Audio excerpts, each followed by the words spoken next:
Okay guys, before we get started, I have something I need to get off my chest.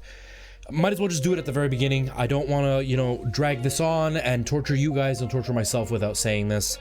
I know I have Mount Vesuvius on my face, and we're just gonna have to live with it. This video is going to be about diversifying, what it means, why you should do it, and why it matters nowadays.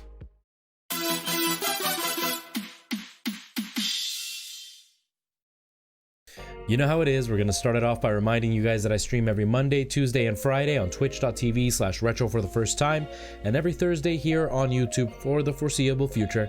If you guys want to come hang out, if you guys have questions you want to ask, or just check out what my stream looks like to see that I actually know what I'm talking about, come hang out. Feel free, guys. All right, let's get on with the rest of the video. All right, guys, I'm going to confess I have notes for this because there's just so much to cover when it comes to speaking about diversifying. I've written some notes, and hopefully that'll help keep my thoughts in line. So let me just start off at the top, guys. Let's talk about how things used to be on Twitch, even before I started. If you asked one of the old streamers what they did to grow, they would have told you, and some of them still tell you this, that you just need to grind. You need to go online, you need to be stream all the time, and that's how you'll grow. And that's not the case anymore. Back in the day, there was a different mentality in growth. The simple math was time equals growth. Growth equals time. If you invest enough time, you will grow. The way things are now, it is a very competitive field, and there are many people streaming. So what happens is you get lost in the field. There are going to be hundreds of people playing popular games, and if you play those popular games, you will be at the bottom of the list. So things have changed.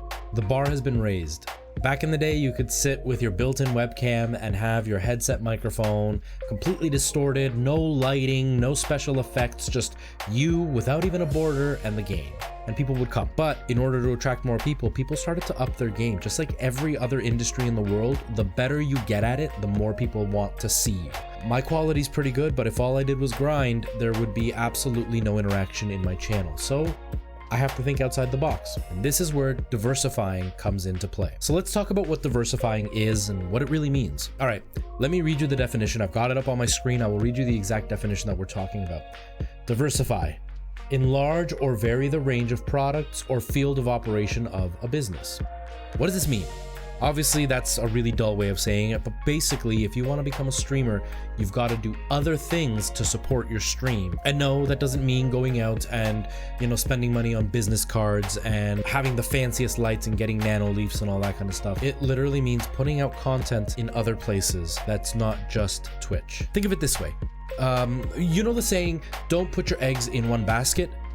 This is exactly what it is. You want to take your eggs and put them everywhere so more people will see them and then want to find out where they came from. It's kind of what I'm trying to do here, guys. So how does it help? Let me start by saying why just streaming doesn't help. Remember, guys, you might go back to my channel and you'll be able to see old streams that I've got up. You'll be able to see old clips that I've got up. But if you go to Twitch and you're following 60, 70 streamers, I'm not on the list if I'm not online, so you may not even think of me when you're hanging out at Twitch if I'm not online. Obviously, the solution is just to stream 24 hours a day, 7 days a week. You'll always be online. But who are we kidding, guys? That's not a possibility. Yes, you're still gonna get the stream, guys. Don't worry. I'm not telling you to quit streaming.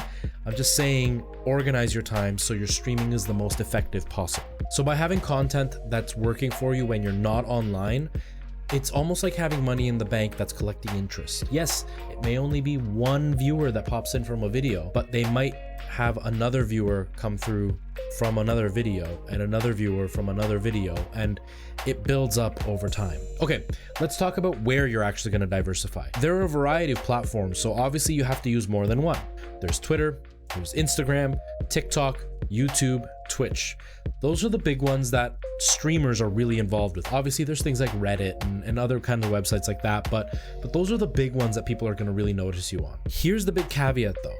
I've seen a lot of streamers try to diversify and they make one really big mistake when it comes to diversifying. They use the platforms completely incorrectly. Twitter is great because you can put your thoughts out there and a lot of people can quickly read them and just kind of move on. The major downside is I see a lot of streamers literally just tweet out when they're going live. If you look at their tweet feed, it is literally just going live. Hey guys, I'm going live. Hey guys, I'm going live. Guys, I'm about to go live. Hey, come watch me, I'm live. Hey, I'm live. Don't do that.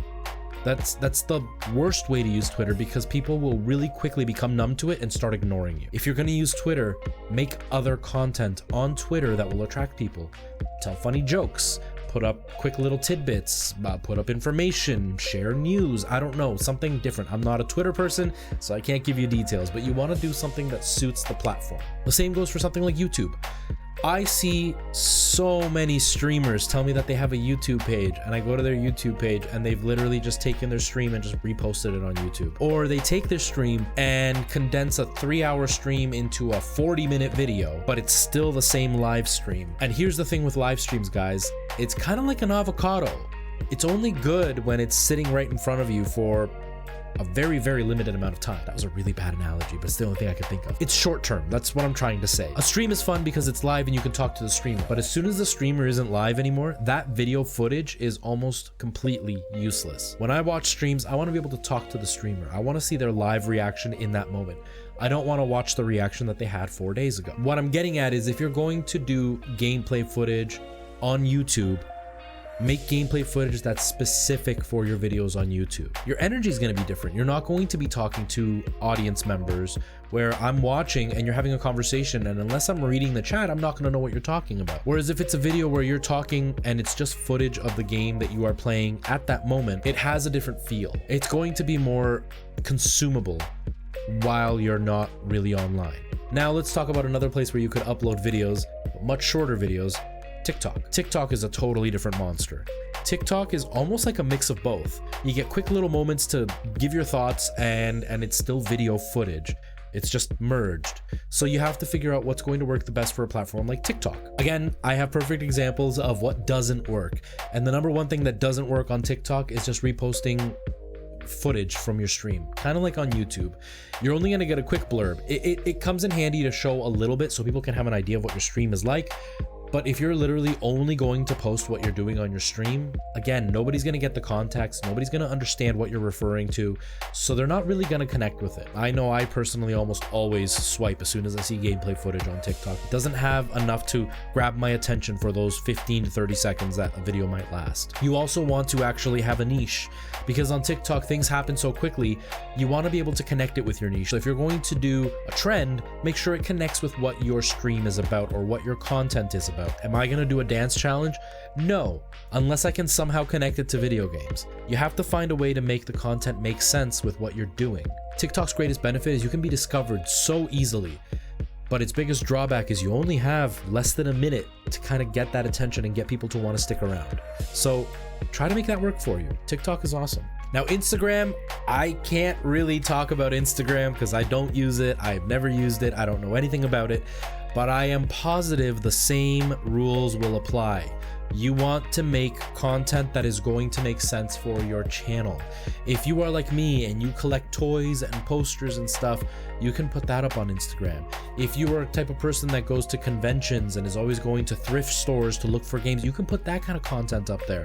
I know there's a TikTok-esque feature on Instagram. You can do the same things there. So try to find a way that that platform is going to work for you, and don't try to just cram your content onto a platform where it doesn't fully fit.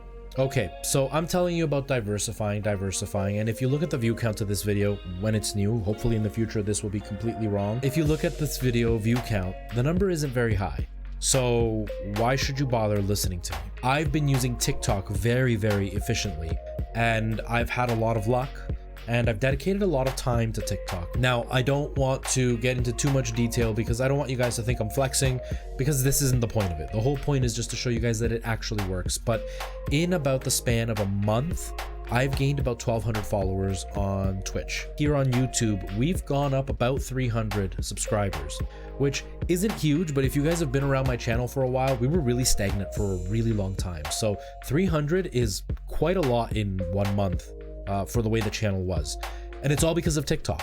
It's all because I found a way to get that platform to work. And now TikTok may not work for you. Twitter might be your gold mine. You might be on Twitter and all of a sudden you start getting a bunch of followers and they all want to hang out with you. You might be really good on YouTube, making, great content that people are really interested in watching. But I really feel like this is a super important subject and I needed to spend more time talking about it in detail, giving you guys a reason why I strongly believe in it. Like I said, guys, my channel has started to grow quite a bit more, and it's all because of what I've been doing on TikTok and trying to get my content out in other places. Don't forget, guys, you can follow me on Twitter and Twitch and TikTok and all those fun things like I've been talking about. Most importantly, take my advice. Don't spend all your time streaming.